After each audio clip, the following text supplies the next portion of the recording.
Hello, motherfuckers. I'm back. Am I not one of those hot men? I mean, only if you want to be. You know, no one's stopping you, memer. Also, hello everybody. Welcome back to the stream. Hot men cannot resist Monwar. Shut the fuck up. Hold on. I want to show you guys what Sappy's on about, and it's interesting. I saw it on a different server that Sappy and I are in. Our good friend Jzilla's server. But let me show you. Let me just hold on. Let's see if I can get a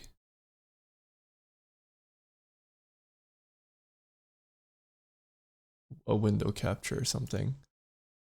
And oh, that's not it. They call me Sonic. Hold on. I just want to show you guys this, okay? Okay? Give me 1 second, chat. Give me 1 fucking second. Look at this shit. This is insane.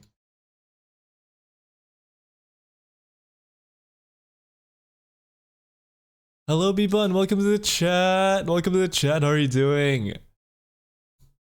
I haven't seen this before. This is a blind reaction. Give me 1 second. Hold on. There's a blind reaction to Sappy's guava ramen something or other. I don't know, man. I don't know what to make of it.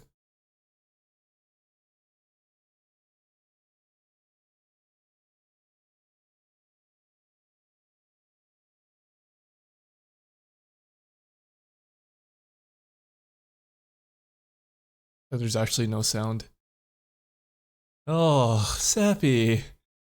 What's the matter with you? What the fuck? Okay, but it doesn't actually look that bad. But what possessed you to make such a thing? Why? Why, Sappy? Why? What caused you to do this? And you edited a whole video for it as well. A whole production went into this. Boredom, I feel you. I mean, it's not just, okay, memer, get it right. It's not just Monster noodles. It's Monster Ultra Vice Guava energy drink noodles, okay? Anyways. Why'd I get a shout out? Because you're a streamer. I don't know. Well, welcome, B-Bun. Hopefully you're having a good day. And Beamer, hopefully you're having a good day. And Sappy, hopefully you enjoyed your guava monster ramen, or whatever the fuck you want to call it. But today, Monwar Gwarbar Noodlar. Okay, buddy. But today, we are playing Touch Starved. And if you don't know what Touch Starved is, let me tell you about it. I'm gonna pause the music so that we can hear the music in this game. But this is mostly gonna be a blind playthrough because the most I've seen. This is very loud, actually. Hold on.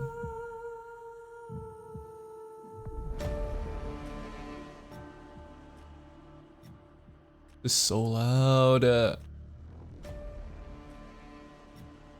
Need anyone to voice act?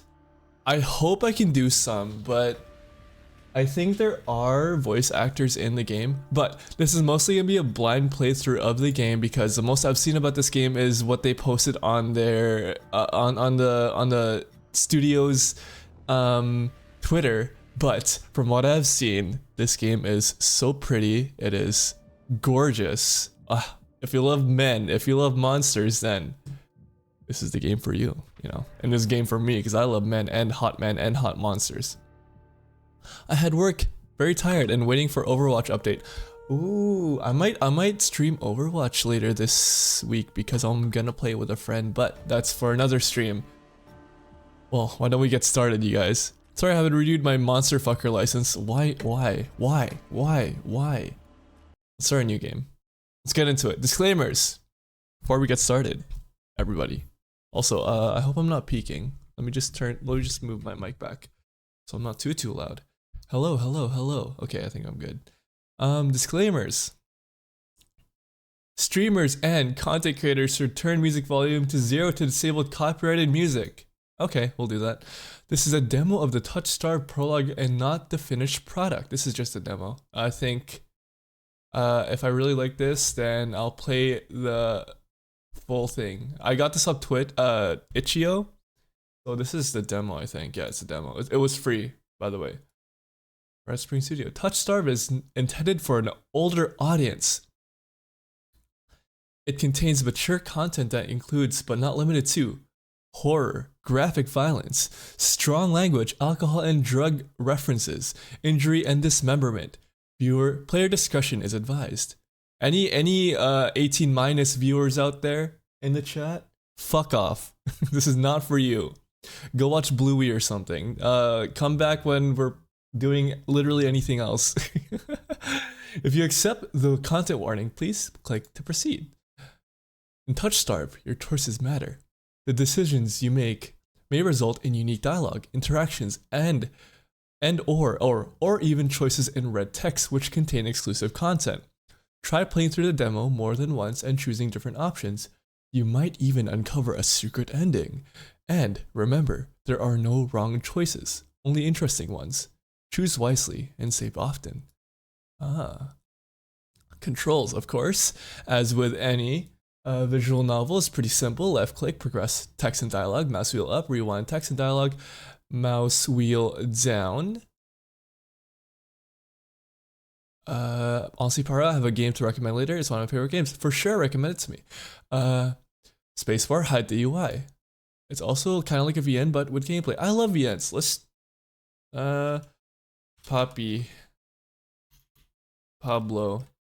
Our name's Pablo. Choose your pronouns. They, them. Hold on. Options. I'm gonna turn master volume. No, they said music volume, right? Music volume. No music. I guess I'll play my music in the background instead. On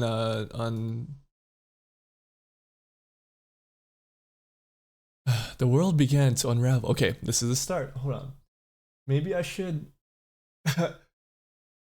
put something on that's not so hyper poppy, you know, just to get in the mood of things. You know what I'm saying? What about some Mongolian throat singing? Fuck yeah. Pablo, we're Pablo. That's our name. Our name's Pablo. Okay, we have music on and game music off. Okay. I'm just gonna drink some water before we get started.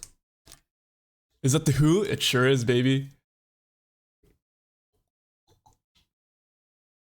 This is the shit I play before I go to sleep. I just listen to Mongolian throat singing before I go to bed. It's like the best noise to fall asleep to. It's nice and droning, and it's honestly, it's so relaxing to me.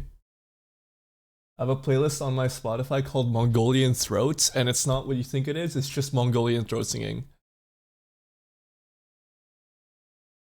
It's amazing. Anyway, okay, let's begin. Hello, Foria. Welcome to the chat. This world began to unravel long before you were born. It began with fogfall. Spectral mist bled from the seams, where reality wore so thin it split. And from that fog emerged monsters, inhuman beings with unnatural powers. Some possessed language and intellect, others were mindless beasts driven by little more than the desire to slaughter. As cities fell and unrest spread, humans united in their fear while monsters thrived in the chaos. And then, there's you. You're not even sure if you're human. You were born cursed, with hands that alter the minds of anyone you touch. Choose your backstory. Okay. God damn it, Memer. We're getting in the mood. You're ruining it by Subway servers. Anyways. One option is covered, so I'll wait until Subway Surfers is done, but we'll show the ones that you guys can choose for me, honestly. You guys can choose for me. We have 3 backstory choices, and I'm pretty sure they matter a lot. So, god damn it, this is I love that redeem so much. I love this redeem so much. It's so long though. I might need to. No, you know what? 30 seconds is quite enough. Okay. The first one, from left to right, the unnamed, a fallen oracle. You were raised as an oracle in a remote temple. The priest claimed your touch bestowed enlightenment, but a visiting mage revealed your curse for what it is. Following the mage's word, you fled in search of the cenobium. You regularly experience unnatural premonitions that rattle your body and soul. An innate sixth sense gives you a heightened awareness of hidden supernatural presence around you. So that's the first backstory. Second one, the Hound, a forsaken thief. You were raised by society's outcasts, criminals who accepted you when nobody else would. Your partner in crime, a friend since childhood, helped you steal enough money for a cure, then betrayed you. They left you with only enough coin to travel to the cenobium, your last hope. You have sharply honed social intuition. You can survive and even thrive in the violent underbelly of any city, using your experience with the underworld to get ahead. Okay, interesting. So you're a little bit of an outcast with the Hound. I like that. The Alchemist, an abandoned mage. An exiled cenobium mage took you in as a child, raising you as her apprentice. She seemed to take pity on your curse, but you discovered that she was cultivating you as a test subject. You fled to the cenobium, seeking a cure. You are an experienced spellcaster with encyclopedic knowledge of alchemy, spellcraft, and history. With little observation, you can identify the subtle changes of magic. Oh. What do you think, chat? What do you think our backstory should be? The Unnamed, the Hound, or the Alchemist? Honestly, I like the sound of the Hound. Maybe we get to meet that childhood friend that betrayed us. I'm fucking with the Unnamed? Okay. Should we do a poll on it? We can do a poll on it, but I just want to see in chat. Okay, we have 1 vote for the Unnamed. I kind of want to go for the Hound, but I want to let you guys choose. But I like the Hound. I like the Alchemist. I like all of them. I guess it really doesn't matter what because I want to play this game more than once this stream, so we can get at least 2 different endings. Hopefully it's not too long, but we'll see. You know what? I'll go with the Unnamed for the first time. I'll go with the Unnamed. Yeah, let's go with the Unnamed. I like that. You're an oracle. Yeah, okay. Let's start with the Unnamed. Okay, let's go. Your name is Pablo. You selected they/them pronouns. Your backstory is the Unnamed. Is that correct? Get a snack. Hold on, I'm gonna go get some Oreos then. I'll be right back, you guys.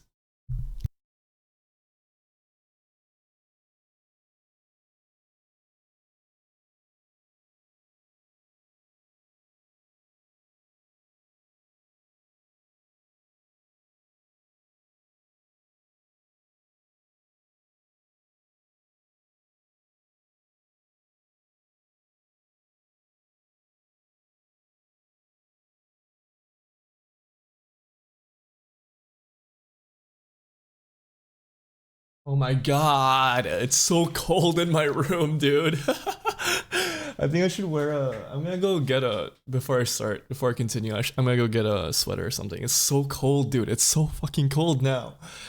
Also, I got some Oreos. I'm eating it. Thank you for the water as well. Thank you. Oh my god, dude. I bit my lip like yesterday, and I have this annoying like cut on my bottom lip. It sucks. It sucks. Get your sweater. Wait, have I taken away bonk privileges? It's still there. The bonk is still there. There you go. Can you not redeem it? I'll be right back. I'm gonna go get my sweater.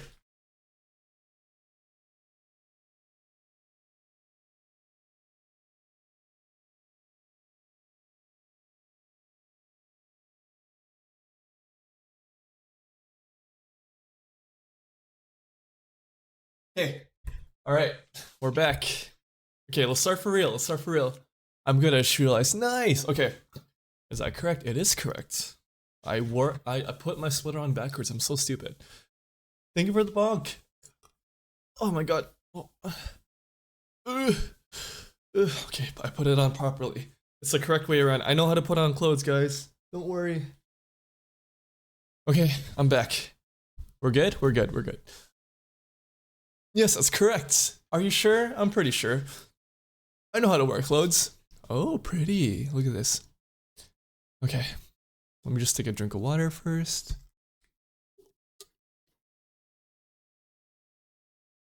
With these types of streams, when I read a lot, my mouth gets really dry, so it's important for me to drink a lot of water so that at least enough to moisten up my mouth. So I really appreciate it when you guys I really appreciate it when you guys redeem the water redeem. I don't believe you.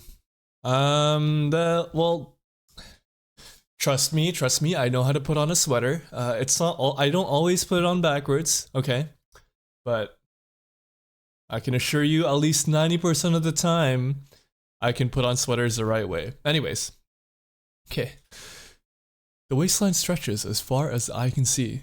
There's nothing out here but death, the ever-present stench of decay, and countless sun-bleached bones cast like seeds across the barren land. I could say death doesn't scare me, but to tell the truth, I'm desperate. It's been 2 weeks since I joined a caravan bound across the wastes. Finding a group that would accept me was a trial in itself. As rations grew sparse and my canteen ran dry, I began to despair, but then I saw it. A city. Iridia, the city of knowledge.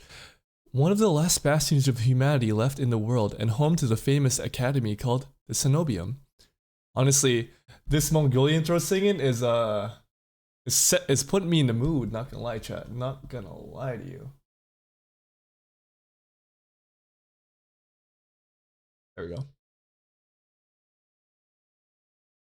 All the world's knowledge gathered in one place. If there's anywhere I'll find cure for my curse, it's here. It's there. All that stands between me and a cure is a final stretch of salt-soaked wastes. Or so I think, until I see the first tendrils of fog snaking beneath the wagon. Oh. Hushed voice. Is this fogfall? My stomach sinks at the very whisper of it. A silent storm more devastating than fire. Dangerous in cities, but a death sentence beyond them. Oh. A thick blanket of fog engulfs us, smothering out the lantern's light. The wagon lurches to a stop. An eerie silence, heavy as the mist falls over us. The only warning we get is a strangled scream. I love fog. Fog is very pretty. I love waking up in the morning and just like seeing a nice, blanket of fog over everything. It's like it's a nice eerie. It's a nice eerie beauty about it, I think. Stay back! No! The cry dissolves into wet gurgling. Then, the wagon violently pitches to the side. I hit the ground hard, the air punched from my lungs. When I opened my eyes, adrenaline lends sudden, awful clarity to the carnage around me. A trader I once shared bread with lies face down in the mud, their back reduced to long strings of torn muscle, gleaming gristle, and exposed bone. Bodies litter the wasteland. My god. Oh my god. I try to rise, but my ankle explodes with pain so blinding, white blooms across my vision. Only when my eyes adjust do I see the dark shape in front of me. A soulless droops over the twisted form of a caravaner. I freeze, but it swivels its head. A dozen bulging eyes twitch in my direction and blink as one. The soulless lets out an ear-splitting shriek and runs at me.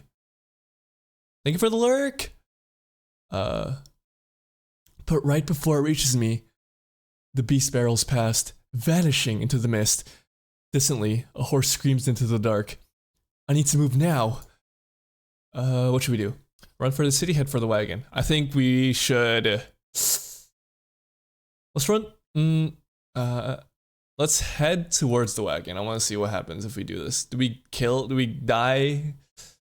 I take cover beside the wagon where the air is thickened with greasy smoke. Fire eats through the gaping hull, spluttering where lantern oil mixes with the brackish water. Every person I see is dead or dying, except one. Oh, All-Mother, forgive our sins. Guide us onto your hearth. We are unworthy. We are worthy. We are worthy.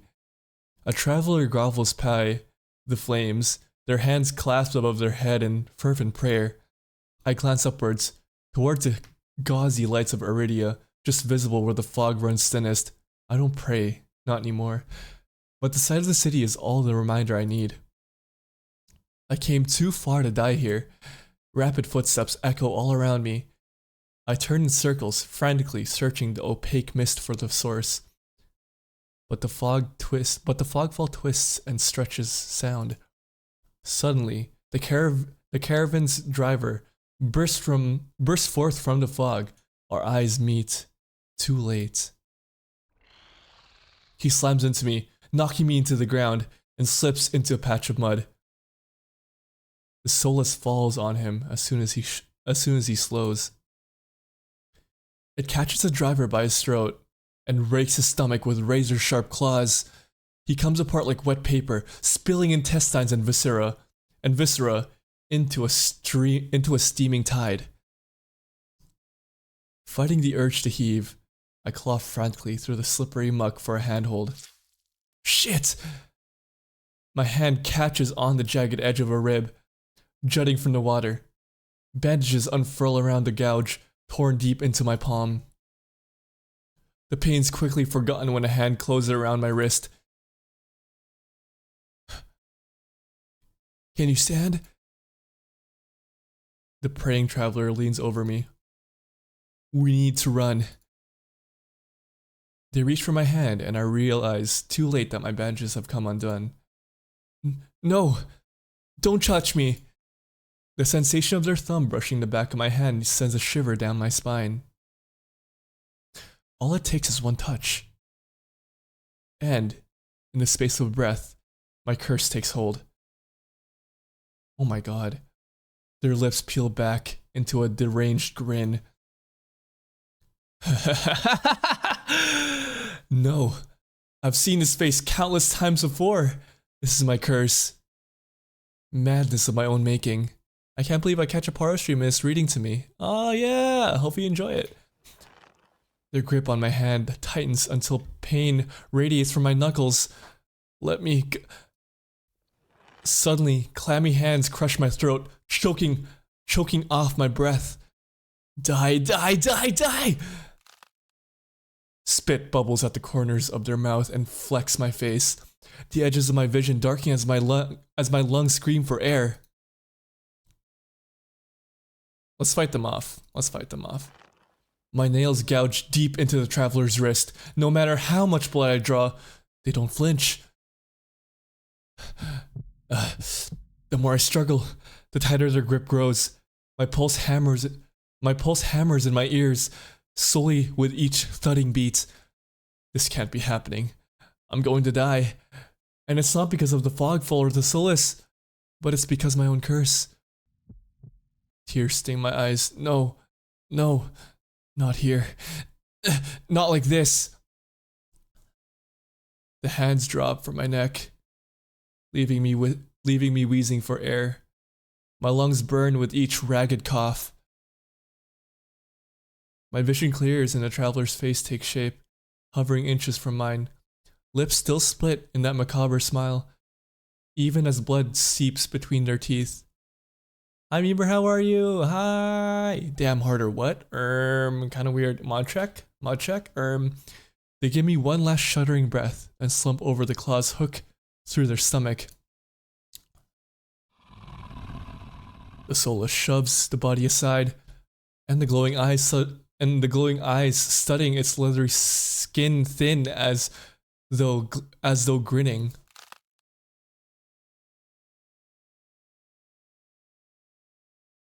There's a flash of claws. Red spills across my vision. I thought there'd be pain, but as I sink into the murky water, all I can feel is the grit of silt filling my mouth and the icy embrace of shallow water. Distantly, I notice an arm resting among an outcrop of reeds, mine neatly severed at the elbow. It should have taken both arms. Without them, maybe I would have survived. Maybe I could have had a home. Instead, I'll die cold, alone, and face down in a desolate wasteland. A fitting end for a monstrosity like me. Fucking A. If this is death, it's not as bad as I feared. The cold is gone, and as is the choking stench of bog water. I could drift further. I could drift forever, cocooned in oblivion, until all thought and sensation vanished. No curse, nobody howling at me in madness and terror, nothing at all. The thought has terrible appeal to it. But the next moment, I take a reflexive breath. Air pours into my lungs, then out again in a ragged gasp. Ugh. Feeling comes flooding back. Warm cloth on my bare skin, a firm surface underneath me, a strange tang of sulfur in the air. Do not be afraid. Hello! I thought we got a bad ending already. I thought we already lost. Hello, sir. Excuse me. Who are you? What's your name? I twist my head towards the voice. Tears. Well, hello, handsome. Tears flood my bleary vision at the bright glow of lamplight. Try not to move. The voice is calm, steady, and commanding. But more importantly, it's a stranger's voice. One thought cuts through my mental fog. I have no idea who this is, and I'm completely at their mercy. Stay away from me. My words come out in little more than a creaky whisper. I clamp my mouth shut, hating how weak and helpless I sound. No. No. Who the hell is this? Let's sit up. I manage to push myself up on one elbow, but my head swims, and my surroundings give an alarming lurch. Stubborn patient. I don't have the strength to dignify that with a response. Instead, I pull the sheet up higher and wipe my eyes until my vision clears. Well, hello, handsome. Hello there. The stranger towers over my prone form. Warm light reflects off his pristine medical coat, so he's a doctor. I see. I'm assuming.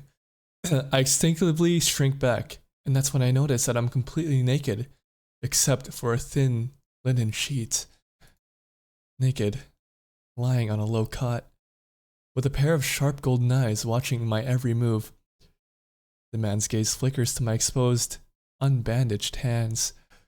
I plunge my hands under the sheet to hide them from sight, though it's too late. He must have noticed what they look like. Strange, cursed, inhuman.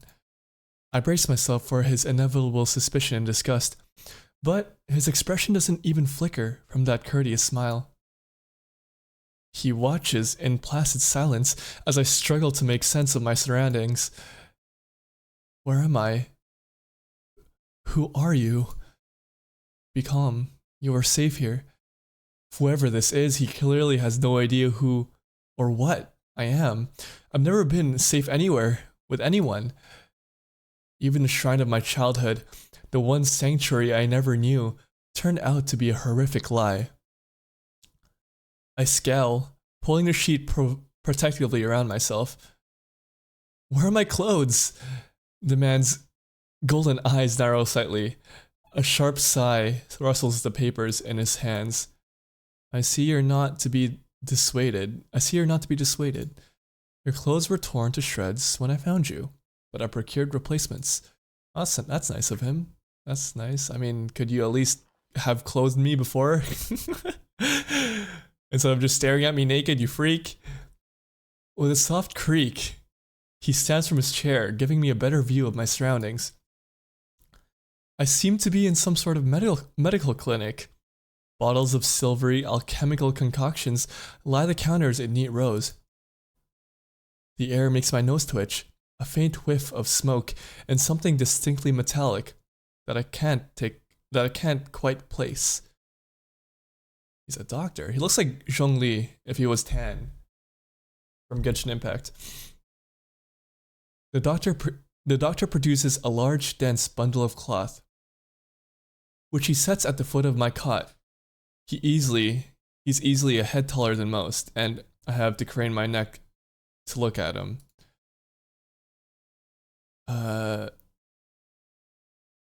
Thank you, or could you step out? I think I want to be gracious. I want to say thank you for the clothes. I should be polite if I can, especially since I don't know who this is, what he can do, or what he wants with me. Meeting his gaze sends a hot frisson down my spine. Something about him nags at me, like a half-formed memory I can't place. Thank you. Oh my god. Don't look at me like that. Stop. You're welcome. I will leave you to get dressed. With a curt nod, he leaves through a narrow door. I hear a soft click as the lock turns behind him. I count to three in the sudden silence. When I don't hear any more footsteps, I reach for the bundle of clothes. An itch on my elbow stops me short. I reach down absently to rub at it, then freeze when my fingers meet a neat line of stitches. I know what I saw. That beast took my arm clean off, and yet my arm shows no sign of injury apart from the black stitches poking through my skin. I gingerly flex my fingers, feeling my heart race at the sensation. Yeah, that's right. We had our arm torn off. Was that doctor able to like save our arm, like reattach? That's pretty impressive if he was able to do that. This is impossible. I should be dead, or at the very least, gasping out my last breaths. I squeeze my eyes shut. Honestly, that dude must have some black magic. That's what I'm thinking. He's probably more than just a doctor. I squeeze my eyes shut, waiting for the pleasant dream to unravel, to wake up, bleeding out in the swamp. But nothing happens. The seconds tick by and my arm remains resolutely healed, my surroundings pristine and quiet. In numb disbelief, I reach for the replacement clothes and begin stiffly pulling them on. They're thicker and warmer than mine were, with a black woolen cloak to go with them. But there's one thing still missing. My bandages. The golden-eyed man didn't leave me with any, even though I know he saw my hands. I slide off the bed and take a few unsteady steps towards one of the drawers. If this is indeed a doctor's clinic, there must be bandages somewhere. I start opening drawers at random, and of course, that's when the door swings open once more. Are you looking for something? I whirl around, clutching a thick roll of clean bandages. I try to step back from him, but my legs bump up against the edge of the cot. Your caution is understandable, though if I meant you any harm, you would know. That doesn't make me feel any better in the slightest, but he makes no move toward me. So I quickly wind the bandages around my hands. The glowing scars and mottled skin disappear under a layer of clean white cotton. May I ask why you need additional bandages? I clench my jaw. I knew it would only be a matter of time before he asked about my hands, though the way he does it is strangely roundabout. Let's save here. Let's save. Return. I want to see how he responds to like different ones. Let's do glare at him. I fix him with the coldest glare I can muster. He doesn't even blink, meeting my eyes serenely as I finish tying my bandages. I am not easily intimidated. I hastily break eye contact, but he says nothing more. At least he doesn't seem angry. But if he wants answers out of me, I'm still going to need some from him first. Who are you? You may call me Kuras. And where exactly am I? Iridia, which I assume was your caravan's destination. I can think of nowhere else for a group of travelers to go. Iridia. So I made it to the city of knowledge after all. I should feel relieved, but all I can manage is a vague sense of increasing unease. How did I end up here? I brought you to my clinic, of course. You were the only survivor from the caravan, barely clinging to life. You needed immediate treatment, which you provided. Yes. He says it so simply, as if I'm a small child and he's explaining basic addition to me. I frown and flex the fingers on my recently healed arm. Aside from being a bit stiff, it feels fine, though thoroughly attached to me. You're saying that you stitched my arm back on. Pardon? A Solus attacked the caravan. It ripped everyone to shreds. It tore my arm clean off. But when I woke up here, I trail off, bewildered. I've never heard of any magic that could heal a mortal wound like that. What kind of person could do such a thing? The doctor, Kuras, pinches the bridge of his nose. He sits back down in his chair, quiet for a long time. I do not know where you come from, but Iridia is a city of knowledge and deadly secrets alike. Information is power, and is most unwise to give or receive freely. Hold on, I think the mic is like in the way. Since you have refused to divulge your secrets, I will not divulge mine. I do not even know your name. You were new to Iridia, so I will overlook the specific breach of etiquette.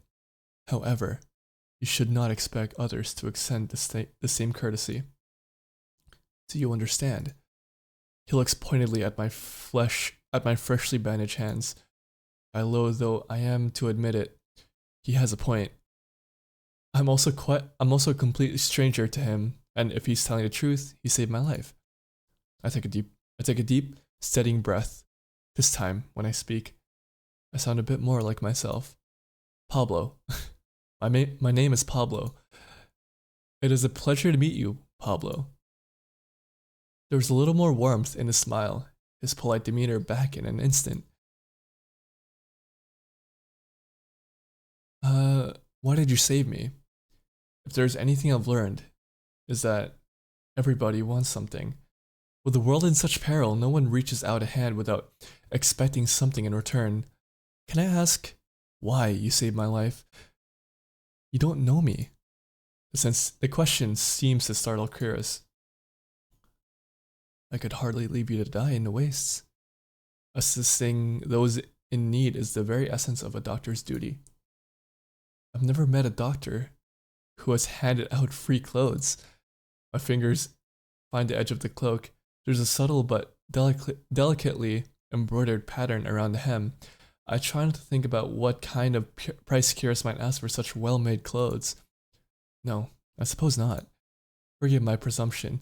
I rarely come across so fascinating a patient. I blink. What did he just say? I simply meant that few would cling to life so resolutely, or brave such perilous journey to Iridia. I could not help being cautious about you, Pablo. His voice dips into a soft murmur. He abruptly looks away from me. You're pretty curious yourself. Am I flirting with him now? I think I'm flirting with him now. you're pretty curious yourself. You're pretty curious yourself. Am I? Well, I haven't forgotten about my arm. I wiggle my intact fingers at him. Clearly not. But you haven't asked me for payment either. Flirt on. I require none from you. Travelers do not have an abundance of coin, and it would be unethical to leave you destitute in a strange place. I fall silent, not sure what to say to that. Nobody would help such a whore like me for free. There has to be some kind of catch or trick, right? A loud knock at the front door stops our conversation cold and spares me from having to say anything else. Duty calls. Unfortunately, you are not my only patient today. The knocking grows more insistent and curiously lets out a tired sigh. Please wait your turn. Though he says it quietly, the clamor on the other side of the door abruptly stops. Do you need anything before you leave, Pablo? Oh. Between the soulless attack and my miraculous survival, I'd almost forgotten why I came to Iridia in the first place. I need directions to the cenobium. The cenobium? The look on his face is downright chilling. He pauses, choosing his words with cold deliberation when he speaks again. Whatever you seek, it is very unlikely you will find it there. The cenobium's gates open for a precious few visitors. Even if they did, you would not like what you found inside. My heart sinks. Is he saying that I came all this way for nothing? Risk my life and limb for nothing? No, it can't be. I've only just arrived and Iridia is the largest city still standing. There has to be a cure for me here. Then if not the cenobium, where would you suggest? Do you know anyone else in Iridia? I shake my head. I suggest a local guide. Head to the Wetwick and ask for Leander. Excuse me, the what? Thank you for the stretch. Thank you. Oh, thank you. Sorry, I thought this said stretch. Thank you for the relax. Thank you. I guess stretch anyway. Hello, Zech. Welcome to the chat. Hopefully you're doing good. The Wetwick. He sounds deeply unamused. Hello. Welcome. How are you doing? Follow the postings advertising Leander's bloodhounds. They are difficult to miss. When you meet Leander, tell him I sent you. That isn't much to go on, but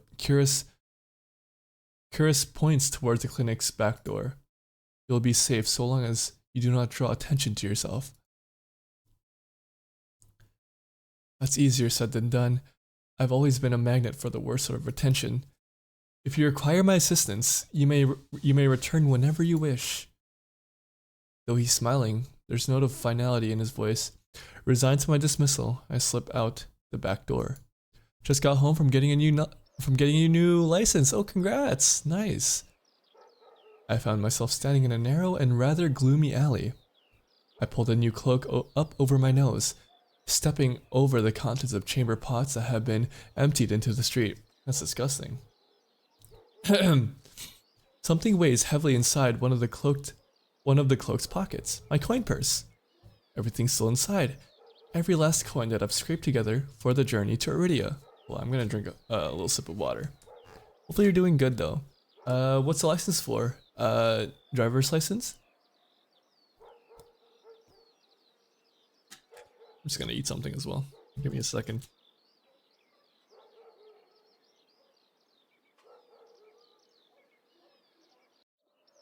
Oreos.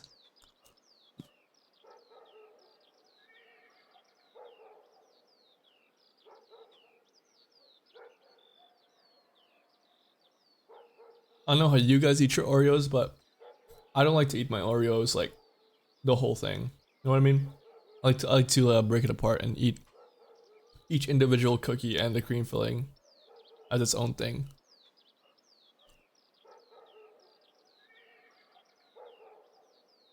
So I pull it apart, eat the first cookie, then pull off the cream filling, eat that, and eat the last cookie.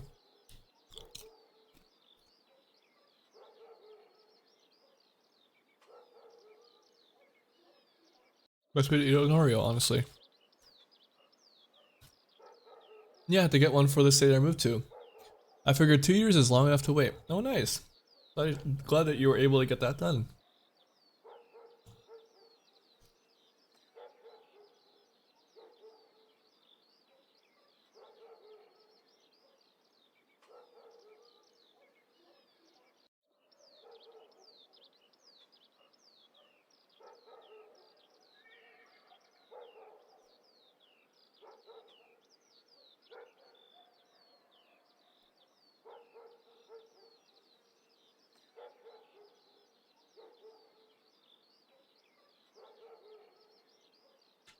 Hope you had a good Thanksgiving. Oh yeah, I haven't talked about that yet. Yeah, I had a really good Thanksgiving. Yep. It was a pretty big celebration that my parents hosted. I um I drove back to my hometown and they got everyone together and we rented out like a larger area. We usually have it at our house, but we rented out like a larger space in its own building. And yeah, we had a lot of guests invited and a lot of them came. And they had like games and everything for the kids that came, and we gave out prizes and stuff. And then afterwards we sang some karaoke while drinking. So as the night went along and we got more and more drunk, the louder and more drunker songs became. But it was really fun. Really fun Thanksgiving. Grimmy accused me of being a secret Canadian when I wished her happy early one. Yeah. I'm surprised you knew about that too, but it's pretty cool, I guess. Yeah, but it was really fun. And you guys have yours in November, right? So hopefully you guys have fun. You will have a good Thanksgiving as well when November comes around. I'll be sure to greet you with that as well. It doesn't even look like it was opened. There are so few coins to begin with. They probably weren't worth stealing. Hold on.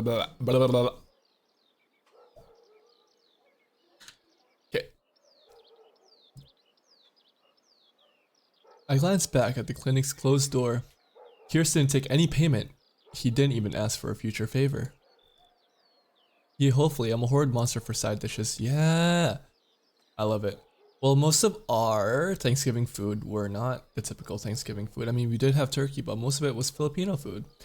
And we took out like some Chinese food as well, but a lot of it was just home cooking that my mom made or that the other guests brought, which a lot of them were Filipino as well, so they brought a lot of their own Filipino food, but it was really nice, Not your typical Thanksgiving feast, typical for North America, but it was fun as well. We had lechon, but I'm happy you had a good one. Yeah, it was really fun. The food was amazing, immaculate even. But he also said that in Iridia, secrets are power.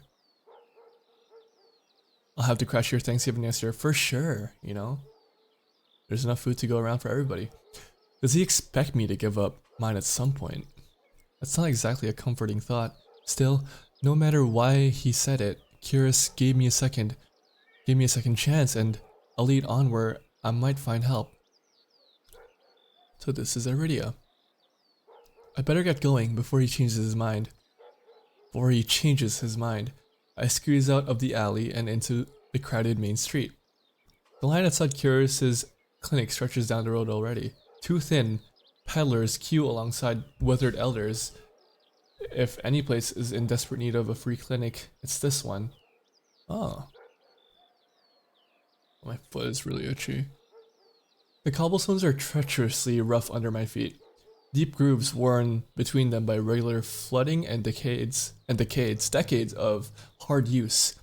I knew Iridia was a river city, but I didn't expect it to look so eroded.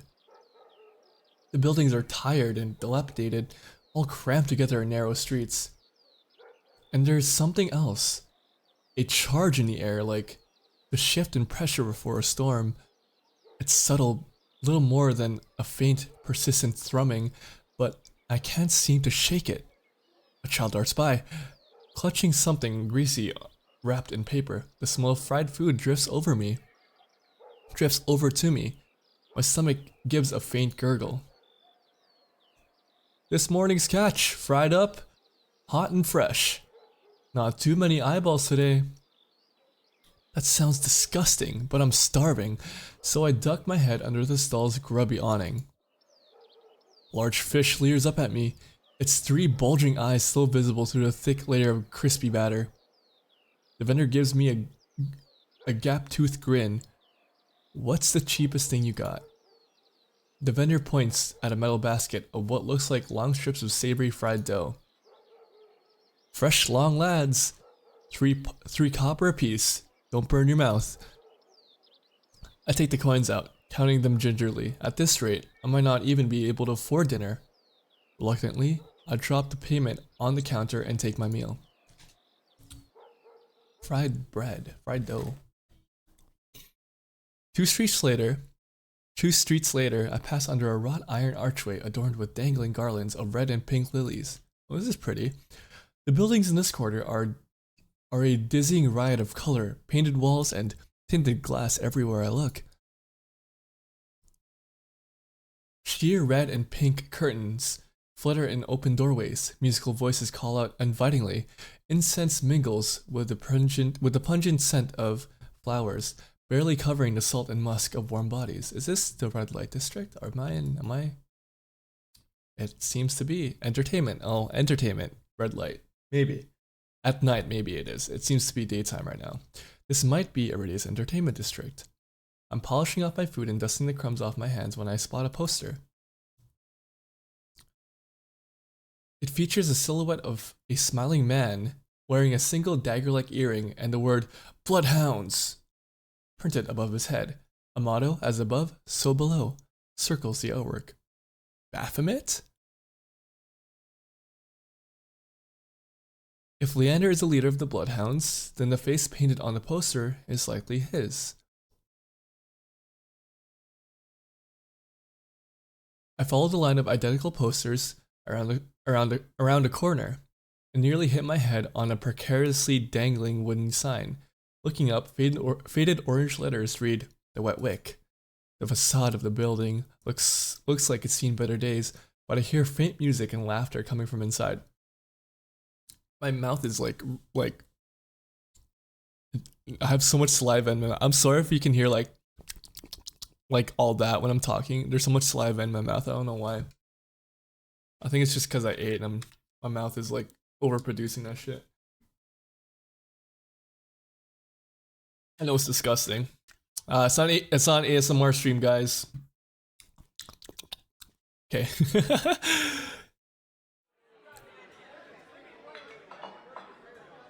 The inside of the bar is a far cry from the abandoned exterior. It's not even midday. All this drool for men. I know, I'm like... You came at a time where we first met, when we met our first man, and after that you weren't able to see him. Hopefully we'll see Leander here. I know, I'm salivating over men. It's insane. It's not even midday, yet most of the tables and booths are occupied by a loose assembly of people in matching green cloaks. Bustling bars are not something I'm used to, but I steel myself with a deep breath before pushing forward. A cursory glance doesn't turn up anyone with a dagger-shaped earring. I'm about to head towards the counter when a chant rises from the center of the room. "Show, show, show!" Cloak patron says. The remaining green cloaks abandon the bar and their boots to rush towards the center of the room in a sudden torrent. There's no time to move out of the way. I'm caught, swept along in the ale-stench current. Hey! Rhythmic chanting drowns out my voice. I thrash, throwing out my elbows as the press of bodies grows heavier. My hip knocks into a table. I grip it, holding on tight to steady myself, but the crowd has stilled. The chanting stopped. A pair of gilded boots stride across the tabletop. Is this? Seriously? You dogs? Again? Scattered laughter and cheers rise from the audience. I drag my eyes upwards.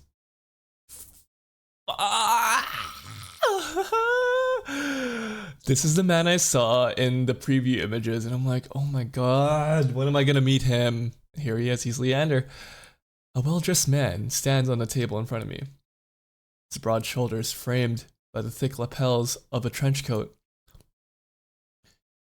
This really is the last time, alright? Thank you for the explosion.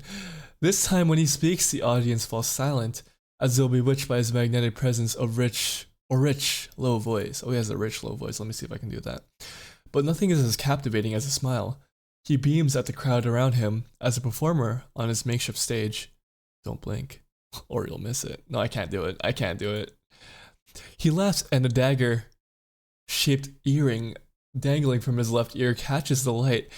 In a flash of gold, it would seem I've found Leander. So is he. He raises his hand above the audience and snaps. A flash of pale green light. Real magic. No ordinary stage trick. Blinds me. Ugh, flashbanged. As the brilliance ebbs, my gaze refocuses on the mage towering above me. He flicks his wrist, and the magic spiraling around him coalesces. A delicate flower stem sprouts from between his pinched fingers. One by one, glowing lily petals spring forth. Whoa. With a flourish, the mage presents his conjured flowers. The audience bursts into clapping and cheers. A genuine magic show was the last thing I expected from the place called the Wet Wick. Sorry, I had to burp. Sorry if you heard that. Leander plucks the iridescent bouquet out of the air and turns into a slow circle, giving his audience a good look. Now, who could use some good luck? Eager onlookers scoot closer to the table. Some reach for the lilies while others whistle and call Leander's name. Leander, Leander, Leander, Leander. But his cool green eyes slide right over them, locking on me instead. How about you? My chest tightens. Every person gathered turns to stare at me. I say we take the flowers. I mean, how could our reviews? I reach out, all too aware of my fingers tremble. All too aware of the way my fingers tremble as I carefully take the flowers from him. There's no weight to them, only a faint warmth that radiates from the stems. As soon as the flowers leave Leander's hand, their light dims. They fade away in a shower of opalescent light. To my surprise, Leander laughs under his breath. That's a problem with flowers. They don't last long, but they leave an impression, right? He grins at me, and I find myself smiling back. Leander steps off the table, dropping among the excited crowd with an audible clink. All right, bloodhounds, get back to your drinks. Show's over. The green cloaks disperse at his command, returning to their tables and booths. Before I can make my way towards Leander, his eyes find me. He gives me a friendly wave, then beckons me over to the crowded counter. I manage to squeeze beside him, but there's so little room that his broad shoulder presses against mine. I tense, but he doesn't seem to mind at all. Is this your first time in Iridia? He says it lightly, with a genuine air of curiosity. Do I stick out that much? No, but I'm certain I'd remember seeing a face as lovely as yours around Lowtown. Oh, lovely? Oh my god. I'm blushing, Leander, stop it. We just met. My eyes flicker to a polished countertop. I'm not used to flattery, and being this close makes eye contact difficult. As if on cue, the bartender approaches us. What can I get you? Surprise me, and add anything my friend wants to the tab. I wasn't expecting the generosity, but I have to admit, I do feel a little thirsty after all that fried dough. I'll have what he's having. Thank you very much. I'll have what he's having. While the bartender leaves to fix our drinks, Leander leans his elbows on the counter. I'm close enough to notice the purple shadows under his lower lids. Oh, he does have very nice lower lids, I guess. Never noticed that, but he has a very, very, very, very pretty eyes. His eyes wander over me in return. Oh. But when they lock on my bandaged hands, a sour taste rises in my throat. Here comes the questions. So, what brings you to the wake? Kira sent me. He pushes his hair back from his forehead, but it immediately falls back into place. So, it's about work.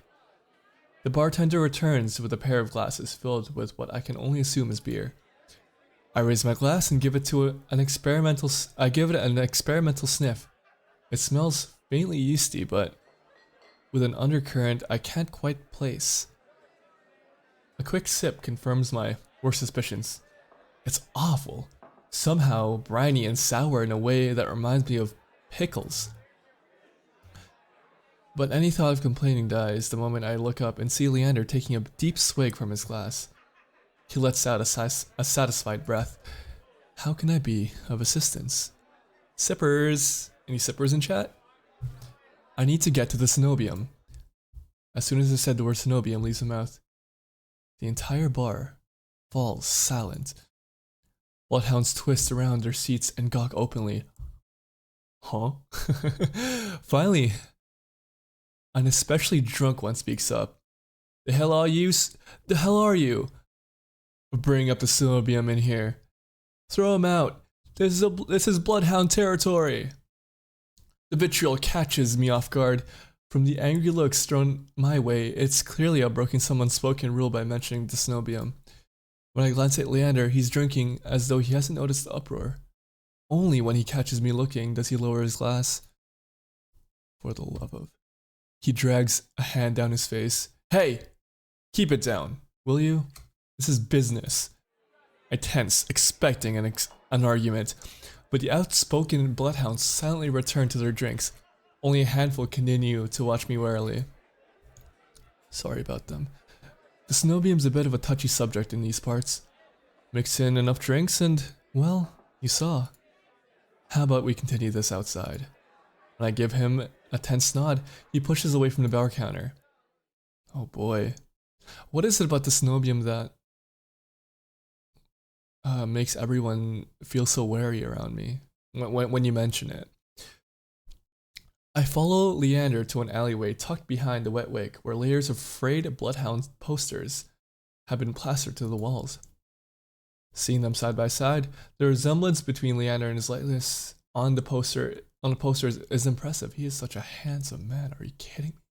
Are you kidding me? Kirsten sent you here for help with the cenobium, did he? From the look he gives me, he already knows the answer. I glance away. No, he didn't. He suggested I find an alternative.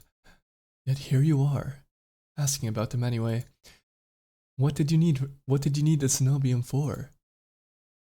I didn't want to tell him about my curse. The less people know about my capabilities, the better, thankfully. Leander takes my reluctant silence as the answer. Well, I see you're already aware of the city's currency. Information's worth its weight in gold here. Oof. Man. Ooh. I am swooning. Hello.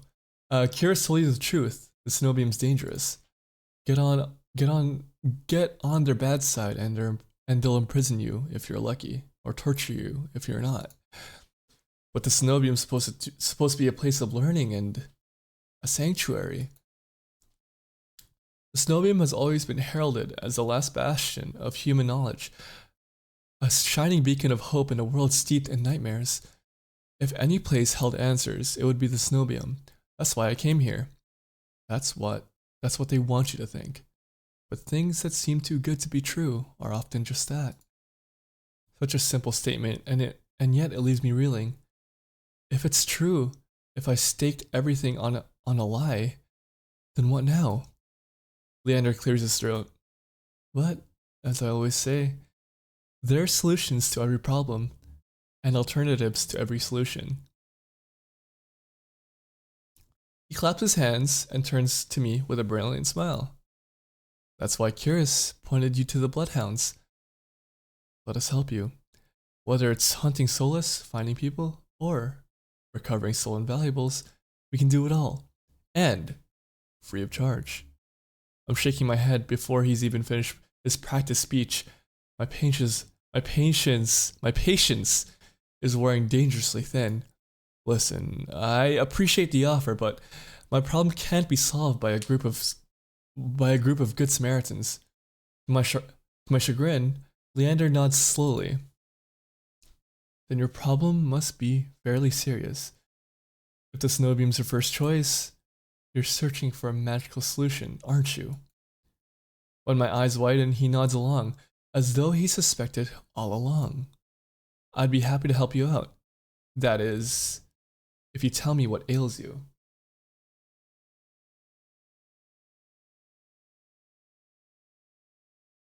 Leander might not work for the snowbeam, but he is a mage.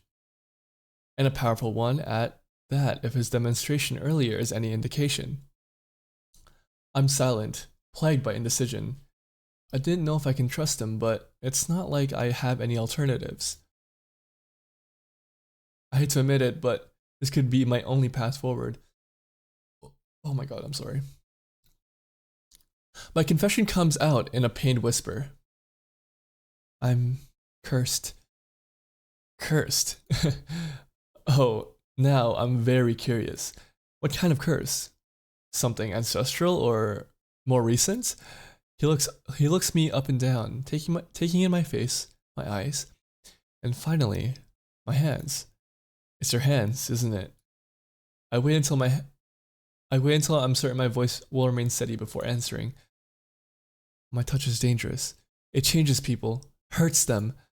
Before I've even finished, Leander begins taking his gloves off. He tugs his left hand free and flexes his fingers. Let's see it. He offers me his hand, and a prismatic flash of magic ripples across his palm. But I'm already shrinking backwards. I can't. I don't care how confident Leander is, I can't bring myself to hurt him, to see his face twist into a mask of madness. Believe me, this isn't an ordinary curse. I'll be fine. I'll be fine. Perhaps where he came from, your affliction was strange and one of a kind. But spend a year in this city, you'll see 1,000 curses and thrice as many cures. Do you really think Curious would send you here if I couldn't handle it? How should I know? I only met him today. I'm as good as any mage in the Cenobium. Better, even. If they can help, so can. Why is he being so nice to me? How is he being so nice to me? I'm assuming he's a leader of some sort of like, some sort of gang or something, but he's so nice to me just because I know Curious? And he hasn't even asked for payments or anything. This is very suspicious. I'm suspicious of this hot man just because I fear he has ulterior motives. You don't know what you're asking me. I'm asking you to trust me. I look from Leander's outstretched hand to his confident smile. Then, with a short breath, I begin unwinding the bandages from my hand. Fine, but if you lose control, then don't say I didn't warn you. You can tie me up first if it makes you feel any better. With each joint I expose, I grow more and more certain that this is a terrible idea. Ready when you are. If he's bothered by the way my hand looks, he doesn't show it. My fingers hover shakily over his palms. 3, 2, 1. Touch him. I want to touch him. I want to touch him. I want to touch him. I want to touch him. I tap his palm once, as quickly as possible. It's barely more than a brush, but it's all it ever takes. When I look at his face, expecting to see the worst, Leander only grins. See? It can't be. This time, when I reach out to touch Leander's palm again, he catches my wrist before I can pull away. I told you, there's really Nothing to worry about. He trails off when my thumb brushes the soft skin of his inner wrist. I search Leander's face for traces of madness, but his eyes remain a clear, soft green. He was blushing before. You see that? He was blushing before. You see that? Holy shit, look. He was blushing before. That's crazy, Leander. Color rises in his cheeks, but he remains still except for the subtle bobbing of his throat as he's gulping. Neither of us speak as I trace the contours of Leander's palm. Lost in an awareness I wasn't prepared for. I've been with other people, kissed them, been embraced by them, and more, but not like this. My fingers, long deprived by years of bandaging, pick up every single detail. The groups of his palm, the smooth shell of his nails, the pulse of his heart. For as long as I lived, I've never been able to hold someone's hand, not without dire consequences. I never realized what I was missing until this moment. While Leander's pulse is steady, mine is hammering as fear gives way to excitement. I think I shouldn't give in. I think I've had enough excitement. I might pass out even. I gotta let him go. You know what? Have some self-restraint, Pablo. You gotta let the man go. I draw my hand back and taking a steadying breath. My head feels as though it's stuffed with cotton. Habit alone guides me through the motions of rewrapping my hand, although my fingers tremble too much for the bandages to lie flat. I can't believe that worked. May I ask your name? I'm Pablo.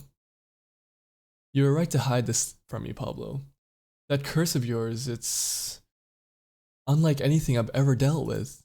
I can tell you're discreet, but you'd best not go showing that off to anyone else.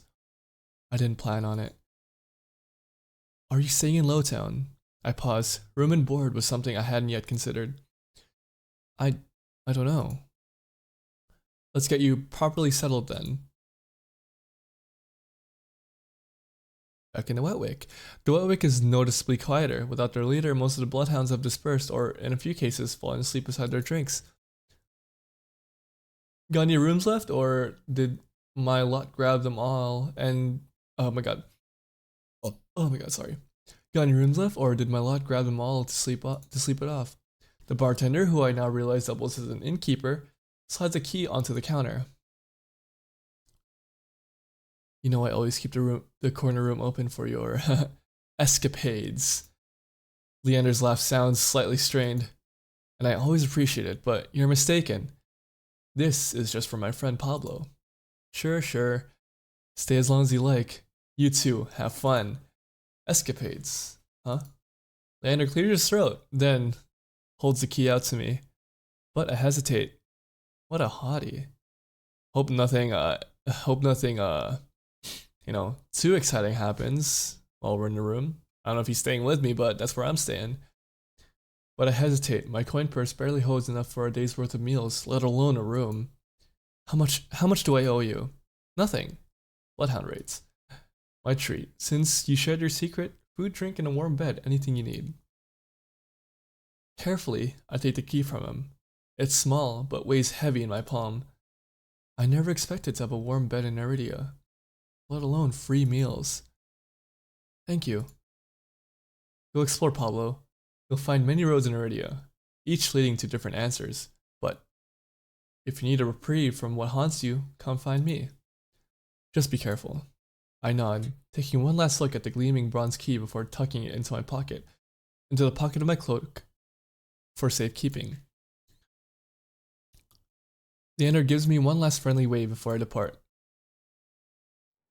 That was nice. Where am I going now? I went outside. I guess it's still like very early in the day. The air clings sudden and heavy. Without the morning crowd, the sunless streets look barren and bleak. Even the peddlers are gone.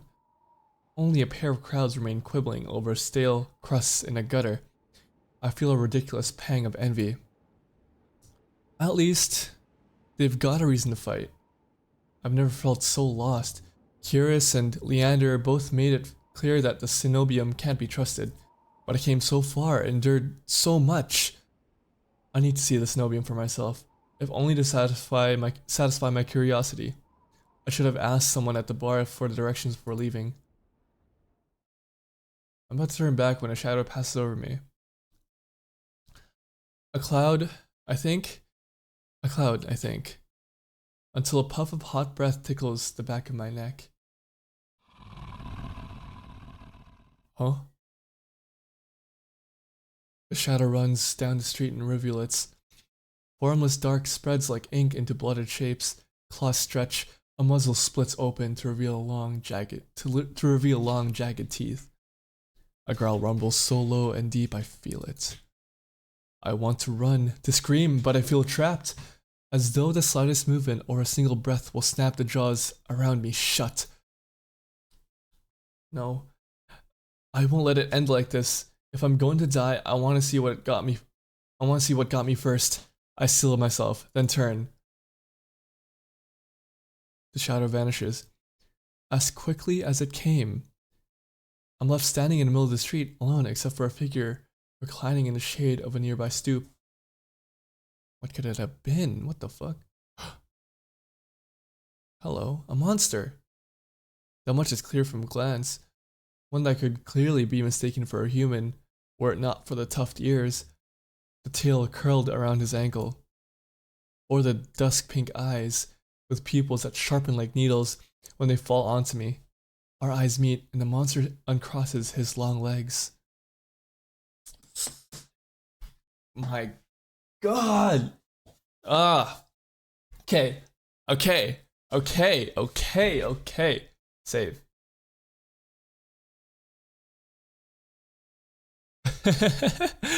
His hair gleams a shade of red that reminds me unsettlingly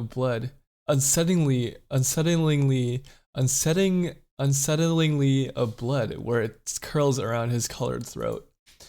Jumpy, aren't you? His tone is so light and carefree that I glance over my shoulder to make sure he's speaking to me. When I look back, the stranger props his chin on his knuckles and regards me with an inscrutable little smile. Didn't you see that shadow just now? It was massive. Moved like a beast. Even as I speak, I'm aware of how ridiculous I might sound. But the stranger smile doesn't falter. The only beast I've seen are the Wick's drooling regulars, though this did catch my eye. He stole my fucking key! Bastard, give it back! What the fuck? With a flourish of his hand, my in-room key appears dangling from his finger. It turns on its chain, glittering when it catches the light. My hands fly to my cloak pockets and, sure enough, find them flat. He crooks his finger, beckoning. I've already taken two steps forward before some stifled instinct stops me. Something feels wrong. I'm still on the edge, thrumming with so much adrenaline that the stranger's shadow flickers at the edges of my vision. I always attract the worst kind of attention, but I can't get rattled now. Where did you find it? Who said that's my key? Let's put on a little bluff, you know?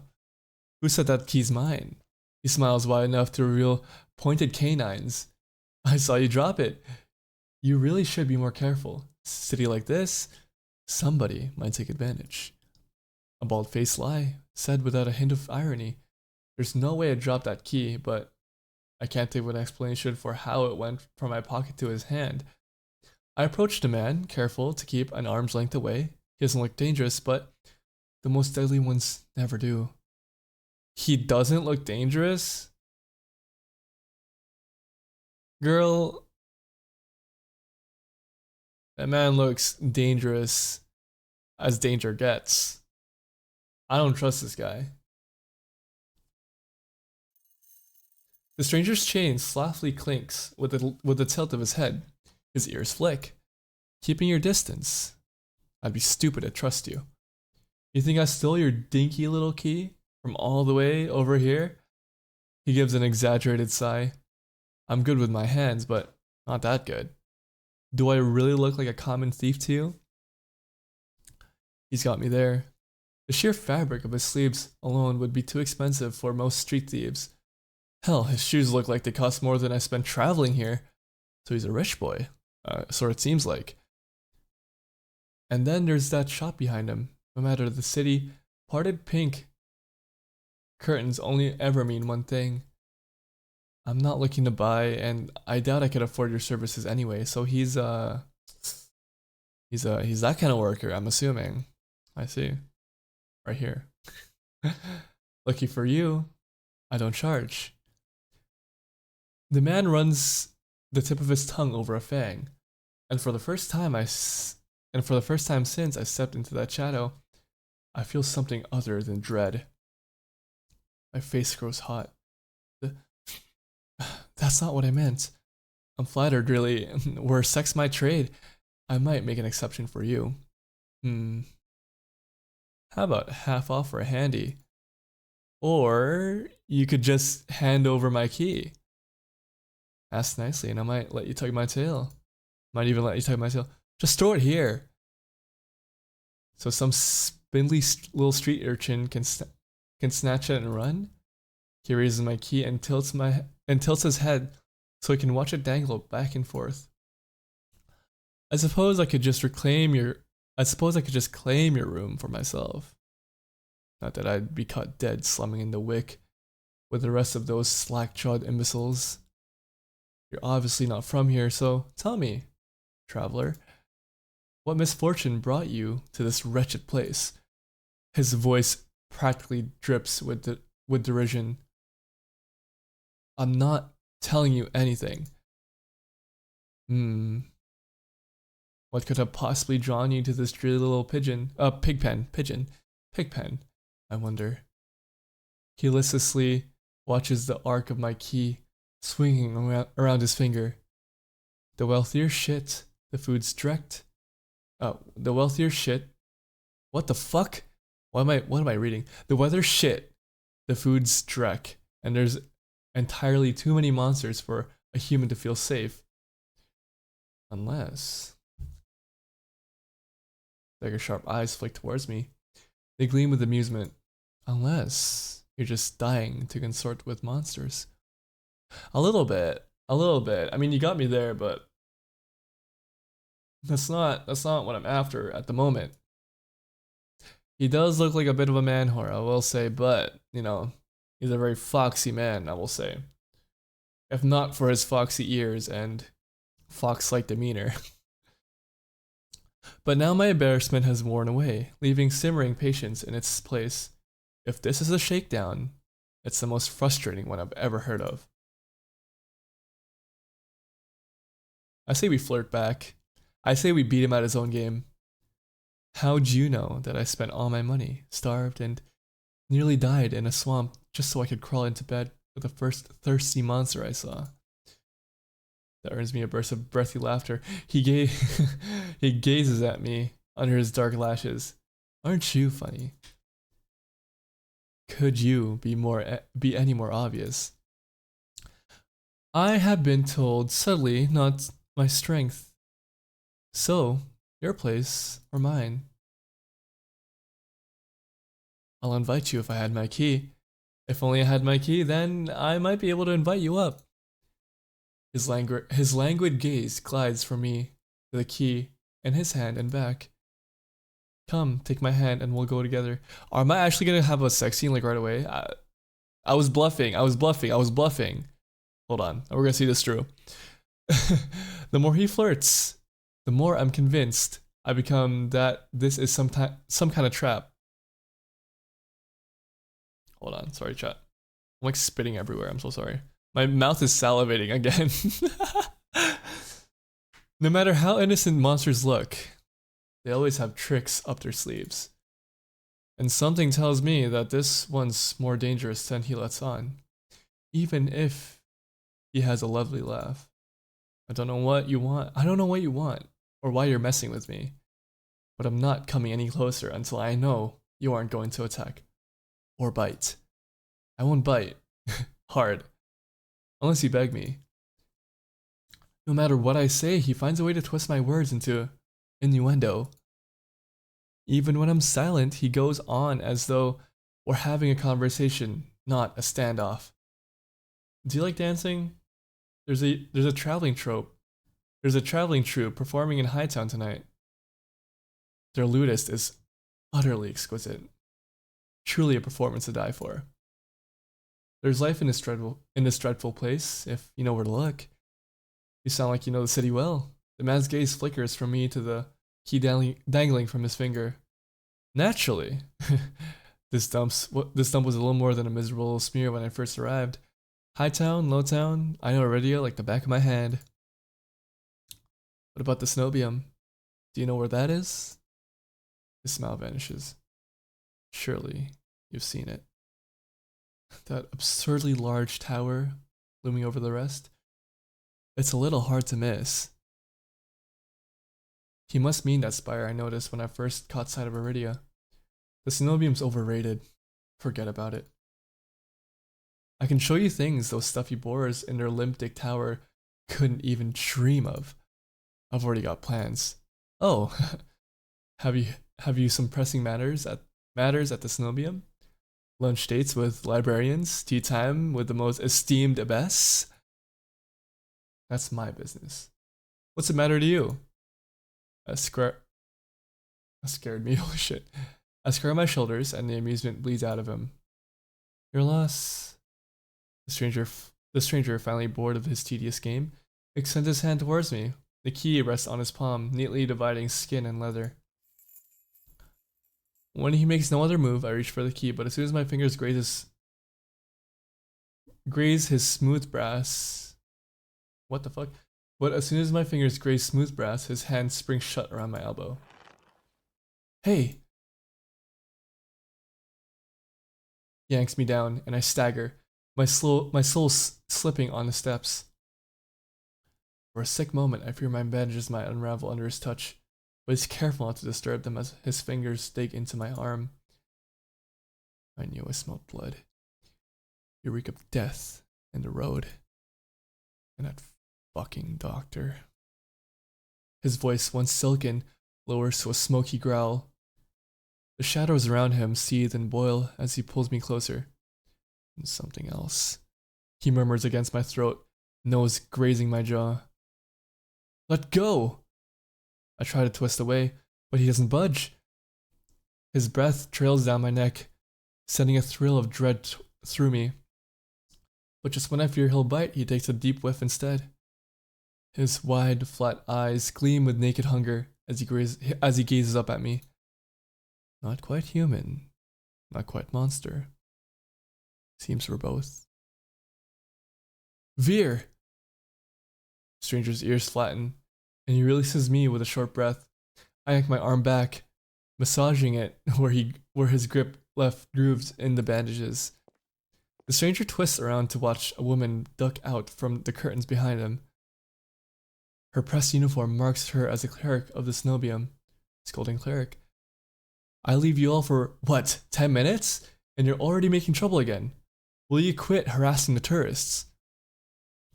The stranger, Veer, I take it, rolls his eyes and flashes the cleric a withering smile. So suspicious. Can't you see this is a friend of mine? A natural liar. He grins at me and his tail swishes minutely. The woman purses her lips at me, clearly unconvinced. I open my mouth to correct him, but Veer cuts in. I was graciously offering my dear friend some free advice. Though his voice remains light and cheerful, his expression darkens. Danger's drawn to you like a moth to a flame. It will always find you, given time. The woman clucks her tongue as though she's heard this recital 102 times. Word of advice: don't take free advice from lazy foxes lounging in the streets. This crook would sell water to a drowning man for the sheer enjoyment of it. She shrugs off a wilting look from Veer. Oh please, any friend of yours knows it's true. Now hold still. Veer rises gracefully at her approach.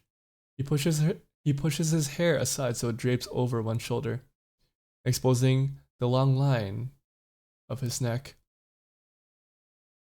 And suddenly it dawns on me that the jingling I heard earlier wasn't coming from the harness around his collar, but a leash.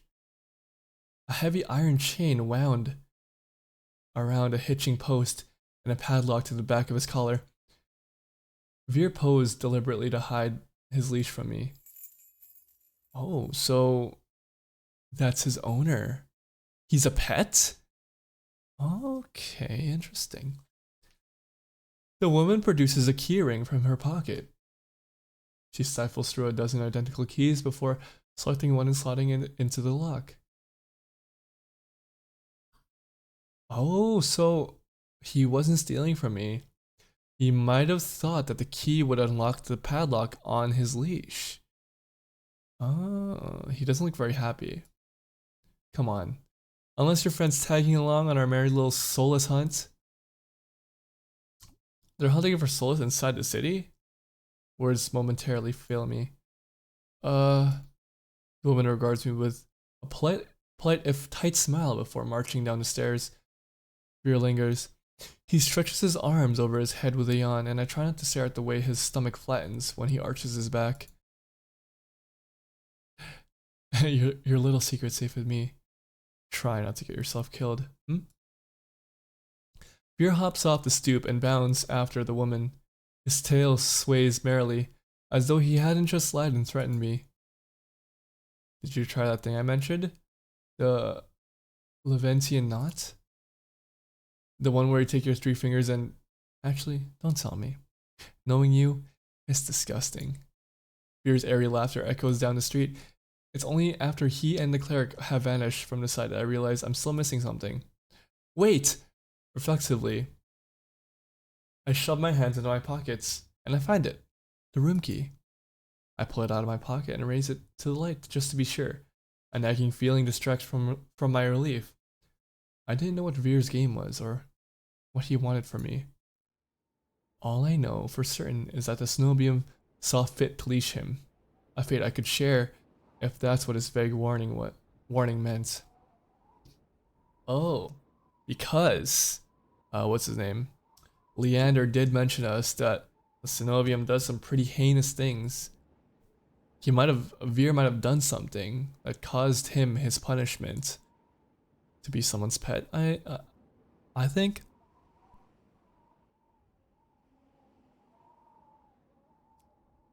I let my eyes drift skyward, past lanterns gently swaying in the breeze to the Cenobium faintly visible through the haze.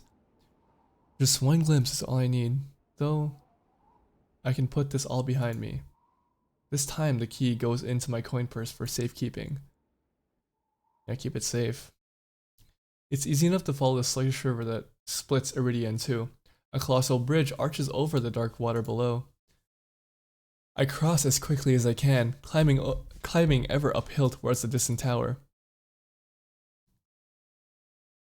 Hours later, legs aching, sweat beading on my forehead, finally, I find what I was searching for. The Cenobium of the luminous void. It stands at the highest point of Iridia, surrounded by cold white walls. Well-dressed people stroll down the walkways, paying no attention to the massive tower in their midst. I'm the only one standing before the gates. I crane my neck up and up until the top of the Cenobium disappears into the clouds overhead. I don't know why I'm so gassy. I'm burping all the time. My stomach gives an uneasy lurch. Though far grander than the humble shrine of my youth, the Cenobium gives the same impression of being a gilded birdcage. That's kind of like a birdcage. Knocking seems like a terrible idea, but I don't see any other way of making my presence known. I'm halfway up the steps when something moves in my peripheral vision. A shadowy figure crouches beneath one of the white walls. They reach out and tug at a vine, as if testing its strength. Oi! You there! The shadow vanishes as quickly as I've spotted it. A gaunt-faced man in a crisp charcoal uniform marches up towards me. Ugh, another tourist. Get out of here, once you're done gawking. A dismissive wave accompanies his equally dismissive words, and he turns on his heel without even waiting for an answer from me. I look back to where I saw the intruder, but there's nothing. Just the leaves blowing gently in a cool breeze. I step away from the gates, hopelessness washing over me. Hello? A whisper, so close I can feel the warm brush of breath on my skin. I instinctively jerk away, but there's someone beside me. Halfway down the staircase, I spot a woman swaying in the breeze. She's gaunt as a rail, her blouse moth-eaten.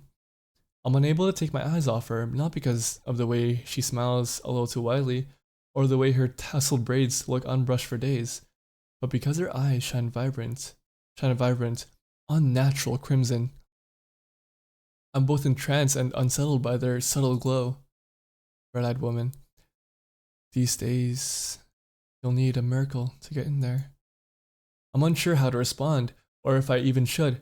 Her gaze is uncomfortably fixed on me, heavy as lead. Respond sarcastic. Let's respond. I don't know what this woman wants. Seems like I'm in the market for a miracle. Know anyone selling? She beams at me like I've said the greatest thing she's ever heard. Luckily for you, I have them for free. Whatever she's selling, I'm not interested. My words come out in a tired breath. No thanks. I start down the stairs, but she abruptly steps into my path. She turns her back to me, and before I could react, she slips her fingers under the lacing of her collar, stripping out of her blouse in broad daylight. What are you? A worn fabric unveils bare skin, my panic smothered by cold horror. A misshapen, sunken scar carved into the woman's body, pitted, gnarled skin snaked down her shoulders, blooming from a gaping hole in the back of her neck. A shuddering breath escapes me. Holy shit, what happened to her? The fuck? Whatever disease this woman had ate away at her from the inside out. How is she able to move or breathe?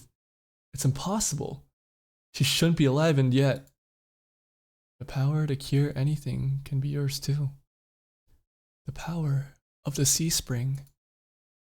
The woman slides back into her blouse and deftly laces it up. If I've caught your interest, then follow me. It's only a short walk away. Without another glance, she leisurely strolls down the Cenobium stairs. Loose braids bobbing behind her. The edge of her scar peeks out from under her collar. I stand there, wordless, until I manage to regain my bearings. It's a twisted miracle, but a miracle nonetheless. This could be the stupidest decision in my life, but what choice do I have? I take a final look at the Cenobium shut gates, then follow her down the steps. I don't know if I should trust her. I mean, she seems really gnarled and almost zombie-like. We descend from the higher streets, leaving behind the gilded decadence as we cross the river. The wet, derelict districts feel more familiar to me. But the crimson-eyed woman takes me farther, then farther still, until I'm met with an all too familiar sight. We're outside. Oh my god. My gut lurches when I face the open horizon. The city's outskirts are hardly recognizable in daylight, and probably safer for it. But venturing beyond Iridia's walls is a gamble I wasn't prepared to take so soon. Keep going straight, and the sea spring will reveal itself to you. I bark out a bitter laugh, loud and involuntary. I'd rather not. Are you kidding? It's not safe out there. You're as safe inside the city as outside of it. Truthfully, the territory before you is the safest of all. What do you mean, territory? This region belongs to Ice. Most people know him as a gang leader, but he's much more than that. I squint against the empty wastelands. Only a fool or something with nothing to lose would leave the city. Apparently, I'm both. But if this sea spring cured her, I need to see what it can do for me. I set off into the wastes. Over my shoulder, the woman calls after me. Good luck, Pablo. I hope we meet again. My heart pounds with each step I take from civilization. I never told her my name. How does she? It doesn't take me long to realize that it's not the only heartbeat I hear. Like a nagging thought at the back of my mind, I can sense another pulse strumming through the earth beneath my feet. I felt his presence before, when I first stepped out of Kyros's clinic, a living dread coursing underneath the city, only this time I'm getting closer to it. For what seems like eternity, I force each foot forward. Each step, then another, until a realization hits me. I never told the woman my name. Oh shit. Something pierces the horizon ahead of me. A building nestled into a tall cliffside, but so starkly out of place, it might as well be a hallucination. It drips with extravagance and honeyed mahogany, an ornate jewel of architecture. A row of dark, evil. Hello, can't help but notice her title. Something tells me, like, man, maybe a little bit, maybe a little bit. How are you doing? Welcome to the chat. Hopefully you're doing good.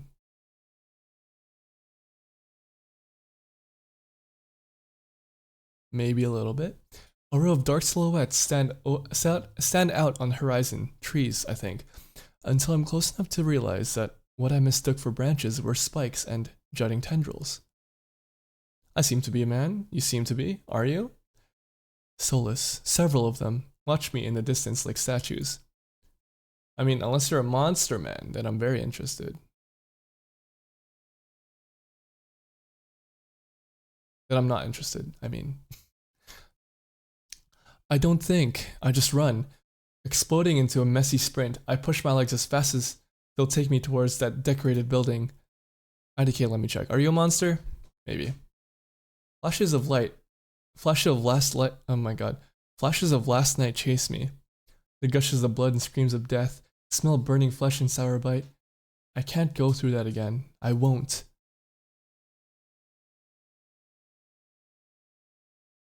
The next thing I know, I'm dashing up wooden stairs and crashing through towering double doors.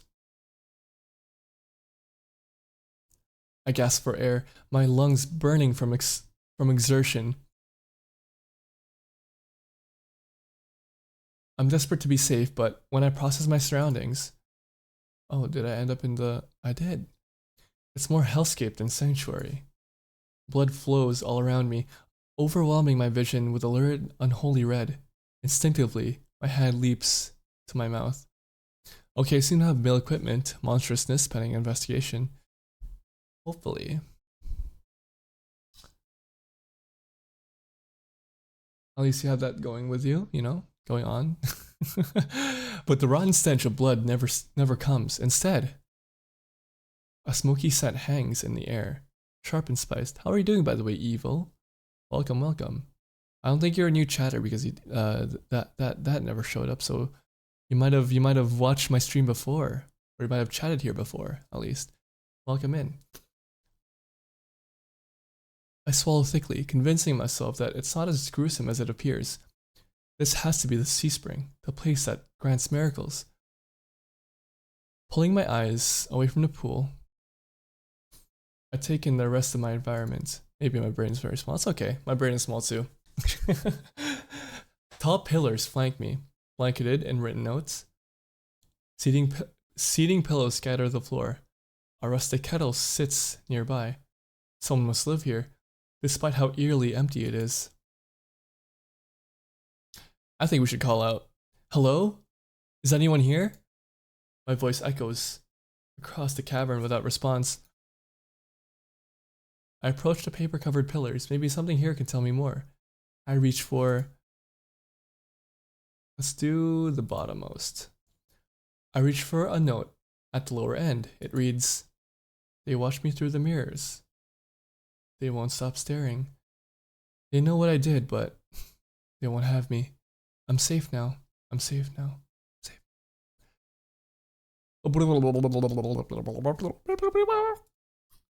The writing deteriorates into unintelligible scrawl.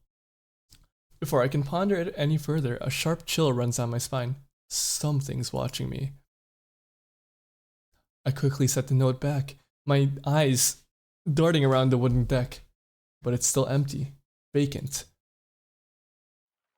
Finally, I look towards the sea spring. That stillness hides something deeper. Something's wrong. Something wrong. Something familiar. It watches me. Hey! I spin around and come face to face with a pack of soulless. Oh shit. They chitter and growl, tendrils and spikes flaring threateningly, all different sizes and species, but sharing one identical trait, glowing crimson eyes. I try to back away, but my heel teeters over the sea spring. I'm cornered. Watch your step. It's deeper than it looks.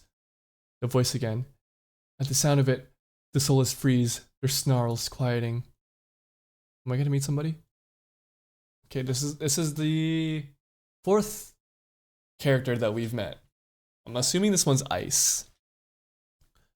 As the woman said before, I reach for the voice's source, and find it above me, lounging in the rafters. It is Ice. You look lost, little sparrow.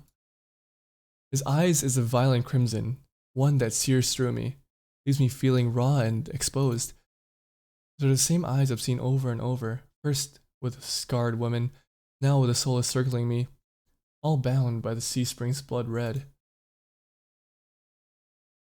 In the shroud of darkness behind them, shapes like massive tentacles twist and coil around the wooden beams. I can't focus. The soulless's growls ring in my ears. They're not advancing, but they could charge at any second. Panic rises in my throat, and as I struggle back to track them, hey! Eyes on me. My stomach rolls as I tear my eyes away from the soulless. Don't ignore someone who's talking to you. I'm not polite. It's not polite. For a moment, anger knocks my fear aside. Who is this bastard?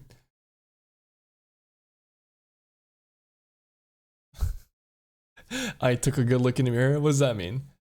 I'm distracted. I don't seem to be monstrous. You don't have any like horns or hair growing on you. You don't have any tails or claws growing out of your extremities. Double check. It's good to make sure. Nothing like that. That's good to know. Moderately human, you know. I'm kind of distracted by the soulless about to maul me. Just ugly. Oh, don't say that. Don't say that about yourself. It's not true, probably. Only on my command. Bastard. Bastard. I scan the soulless again. They aren't really attacking, posturing more than anything else. You tamed them? Power of the sea spring. They're hungry, so they might bite. You could give me a reason to stop them. How about I didn't do anything wrong? Trespassing. And that's punishable by death? He gives a non-committal shrug. I called out earlier to see if anyone was here. Were we supposed to play hide and seek? Holy shit, this is so loud. Didn't hear you. My voice stops in my throat. This man's tense coolness is both infuriating and terrifying. I rack my brain for a way to diffuse the situation. Tell me what you want. Tell me what you want. I'm not in the mood for guessing games. Your hands. Alarm jolts through me. I hide my hands under my cloak. Show me. Why? One asks twice. With a sharp tuff, I reluctantly hold out my bandaged hands. Are you getting off on this? Unwrap them. Heat rushes to my face and fire to my tongue. I could give him a piece of my mind, but not when his souls are around. Our one command from ripping me to shreds. Yet no matter how much I will myself to move, my body is frozen in place. I stand there for a long, agonizing minute. My hands are trembling when I finally raise them. I show the skin beneath the wrappings all too well. The hideous, unnatural flesh I've grown to despise. I grip the edge of my bandages. Stop. Alright? With a weary sigh, the man slides off the beam and lands with a thud that shakes the panels underfoot. He's a monster. With an imposing figure that towers over me. I couldn't tell how tall he was before, but he's big. Illuminated by lantern light, his features are stronger, sharper. Subtle clinks of metal accompany each of his footsteps. The closer he gets to me, the faster my heart hitches. What does he want? Is he going to kill me? I step backwards. I find nothing to set my foot on. I'd forgotten my back was to the C-spring. I fall right before a warm hand catches my lower back. Oh. I'm hovering above the C-spring, the sound of smoke and leather enveloping me. Blazing crimson eyes bore into mine. Told you to watch your step. I'm too stunned to muster a response. Like I weigh nothing, he guides me back to solid ground and steps back. Following a subtle gesture from his fingers, the souls around us disperse and relax. The shift in their demeanor is so abrupt it causes me whiplash. The enormous tentacles are no longer in the rafters, though now I doubt I ever saw them at all. Either way, I exhale a breath of relief. Thanks. As focused on me as he was before, the monster pays no attention to me now. He kicks some seating pillows out of the walkways, checks the contents of the kettle with a scowl. The sudden disregard is almost insulting. So that's it? I'm not a threat anymore? Never were one. Then why'd you threaten me? People get honest when they're afraid. In other words, he was messing with me. I drag a hand over my face, exhausted by the fact that this is the second time a monster has provoked me today. You're ice, aren't you? Depends who's asking. One of your friends told me that this was your territory. She also said you were a gang leader. But there's no one else here. Though, I thought there'd be more people. Ice picks up the kettle and walks to the edge of the C-spring, then dumps out the contents into the endless red. Gang took a long walk. His pleasant smile stretches across his face ear to ear. Then in an instant it drops. I get the sense that I shouldn't ask about his gang again. What do you need the C-spring's power for? Depends. Can it cure a curse? Probably. You mean you don't know? Nope. He shakes out the empty kettle and starts collecting stray cups, tidying up. My frustration builds. I narrow my eyes at him in a questioning glare. My God. Ugh. When he notices, he returns it with an amused smirk. Are you being irritating on purpose? Listen, Sparrow, the C-spring can cure anything. Nothing stopping you from trying it yourself. What do I have to do? Drink. I have to drink from the C-spring. My eyes glide to the blood-like pool beside us. The idea of ingesting a strange liquid makes my guts churn. Got a third-party investigation done. They verified that I'm not monstrous. Oh, that's good to know. Very reassuring, I suppose. Is there a price? Always. Ice taps his temple with a finger.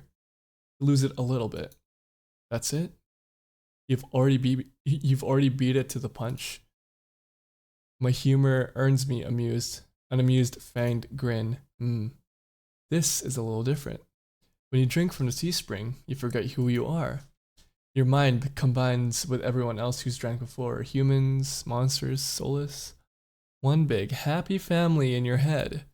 My blood runs cold. I've never heard of these before. Group minds. My attendants used to tell me that their power granted people access to a greater plane of understanding, a group mind of my own making. All lies.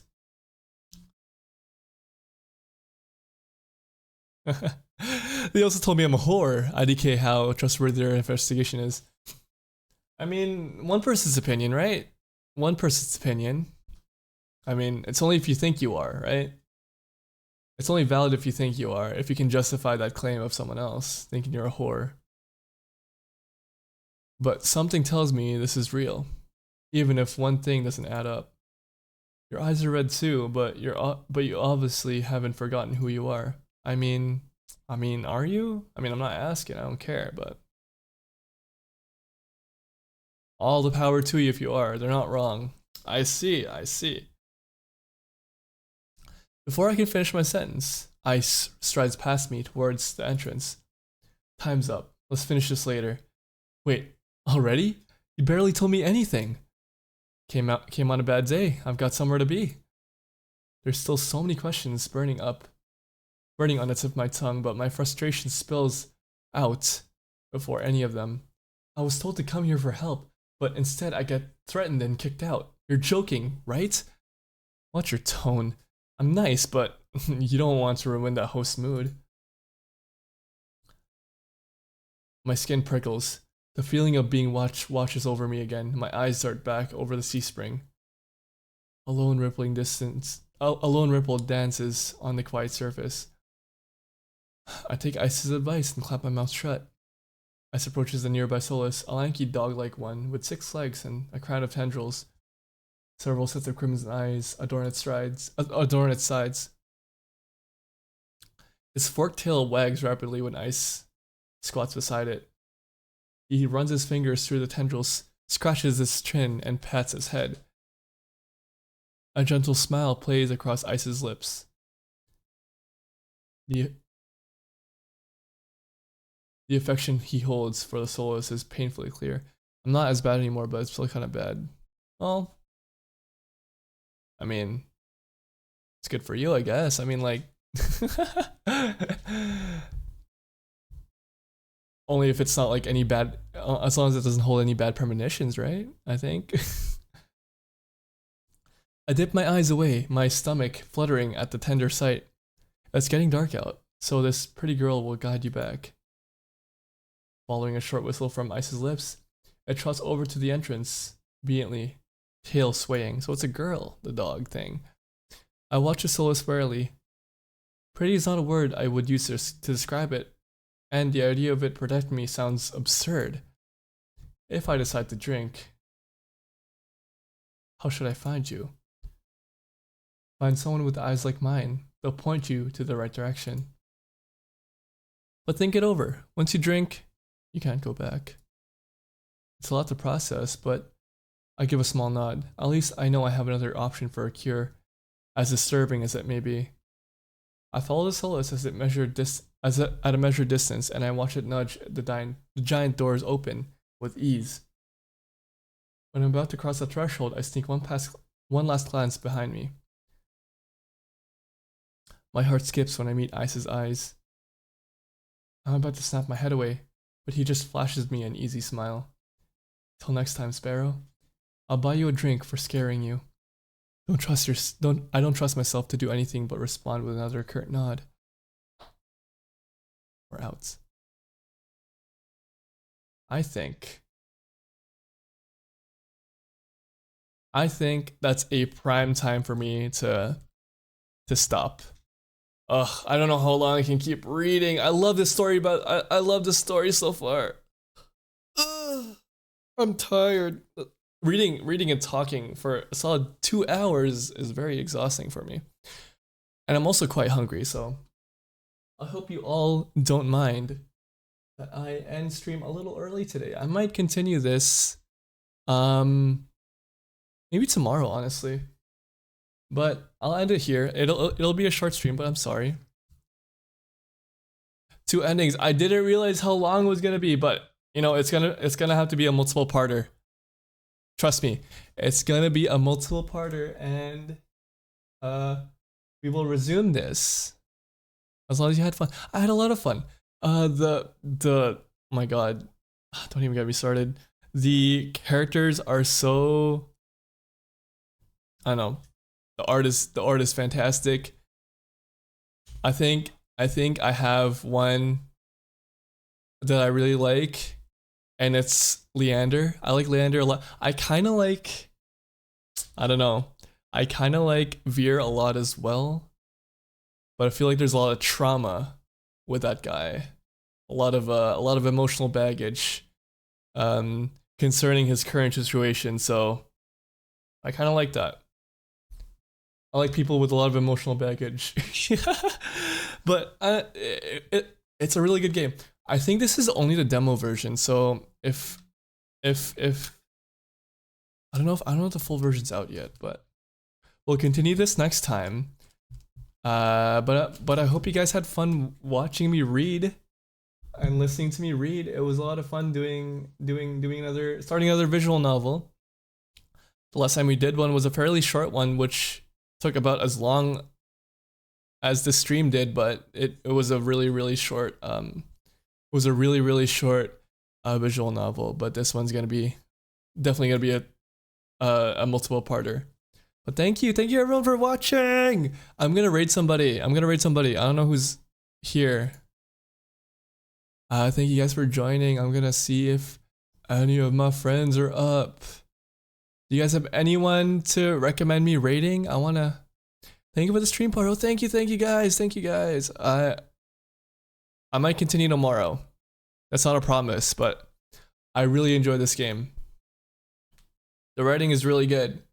I've been following them on Twitter. What is it called again? Red something, the studio? Oh, for sure, yeah, ping me about the game recommendation you have. I'm just finding someone to raid. Hold on, guys. And again, if you guys have anyone to recommend it. I don't think any of my friends are online. Let's raid. Let's raid this person named Probs Danny. They're doing arts.